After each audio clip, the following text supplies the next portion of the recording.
fellow traders.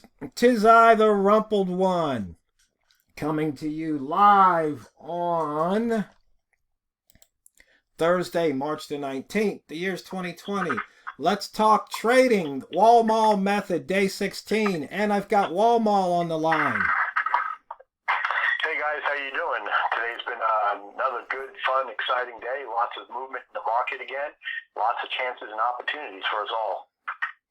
Okay, fellow traders, I want you to keep in mind these videos are for educational purposes only, and your results may differ from mine and Walmal's. Now, that being said, remember, trading is very, very, very risky, and you can lose all of your money. So, if you need trading advice, investment advice, financial advice, seek it from an accredited financial professional. That way, if you take their advice and you lose all your money, you know you took your advice from an accredited financial professional instead of from a couple of guys with funny names who are doing YouTube videos about trading. Okay, and boys and girls and non-binary traders, you know that the most important thing here in trading is the money and risk management, because you don't want to lose any more than you're willing to lose on any one particular trade. So it's almost the bottom of the hour here, and I've created another little indicator. You know, I had the TRO above below, but this is the TRO 2020 above below between. And you can see right here that out of the last 480 minutes, right now, only 7 closed above 1660. So I'm thinking I want to go short at this level. How about you, Walmal? Yeah, I've heard you a wise thing to do. This market has been going back up, and if it hasn't closed there in a while, or it hasn't closed at all in there, it tells you that it's either going to go and blast through it completely, or it's going to go and return on it. And we've gone up quite a bit, in this period of time. So a return just makes sense. Yeah, so, when the Walmal said, you want to look to the left. So this is kind of what this indicator does for me. It's looking to the left, and it's telling me, how many times has price closed above 1670 right here? It hasn't. How many times has it closed between 1660 and 1670? Well, it's closed between it 8 times out of the last 480 minutes. And then how many times has it closed below it? 472. So right here, I'm going to look for a short opportunity for it to break. So it's going to be waiting patiently. But you can see here with the Walmal method right here, I believe Walmal, didn't you go long at 1620 earlier this hour? I did. I went long at 1620, and I went and grabbed. I don't recall, but I grabbed a bunch of pips, and then I went long again at 1640, and then again at 1650. So between all three of those trades, I'm up at least 15, 20 pips between all three of those trades. But it's just, again, line breaks, horizontal lines, just breaking those lines and just following through on it, and just making sure that if it does go against you, get out quick, especially now with the market moving so quickly. Yeah. Well, can you explain to the fellow traders, it's, you have your method, you start at the hour, you went long at 1620. Why would you do other trades as opposed to just stick with the method?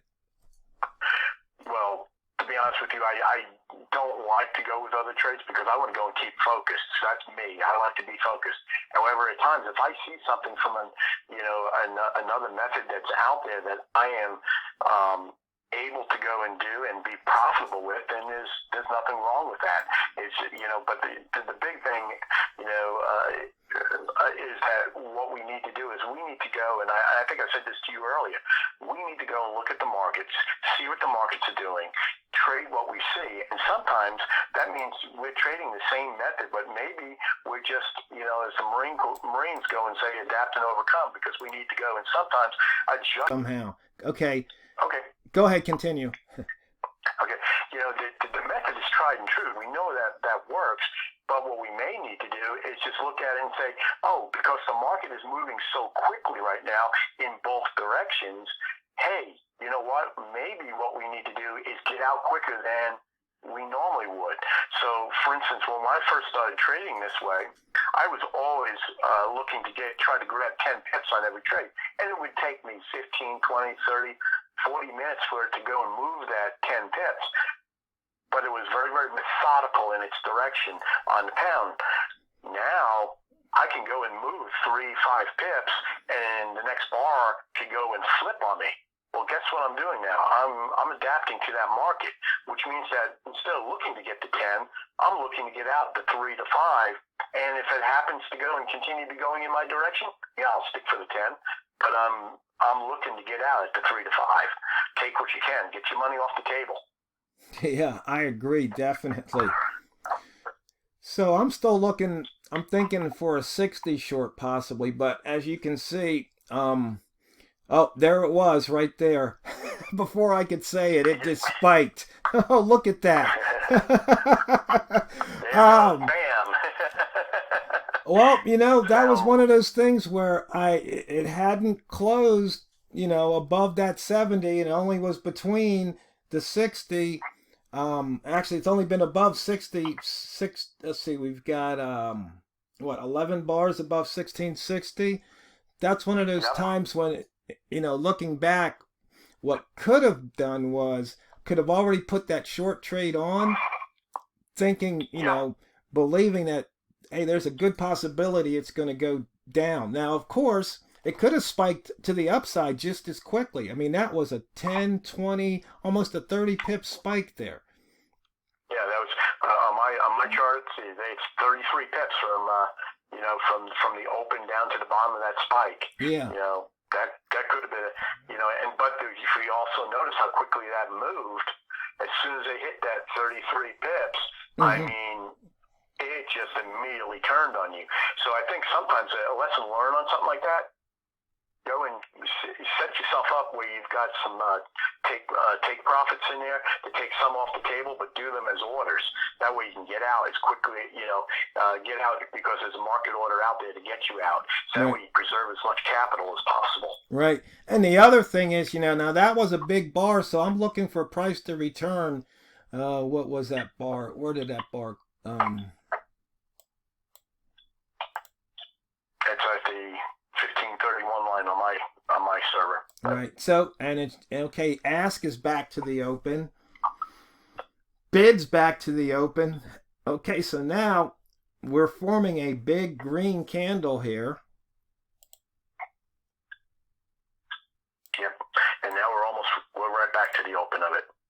Yep. And so once again, that big candle idea has it's panned out. Is shown. Okay, here we go.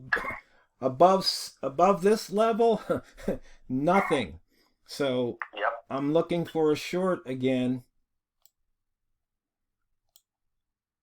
Okay, we're at the psychological 75. If it breaks it, it'll go good. If it can't, it's gonna return all the way back to the bottom again.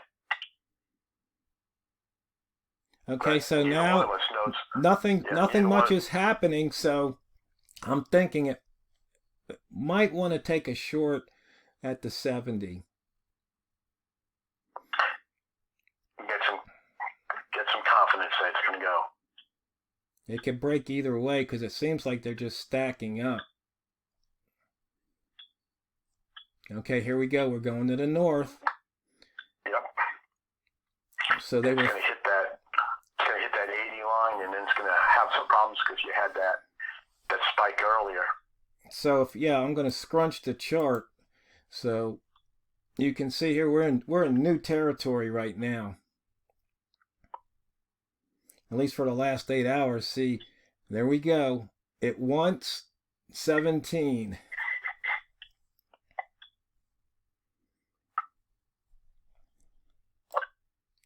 Okay. Now the other thing to notice, we talk about price action. You can see here 2 minutes ago we had this big green bar, and I'm going short. Uh-oh. Took a while to get there. and then we had a smaller bar, so it's kind of like momentum was out. So we'll just have to see what happens here if we can get back down to that 1660 area.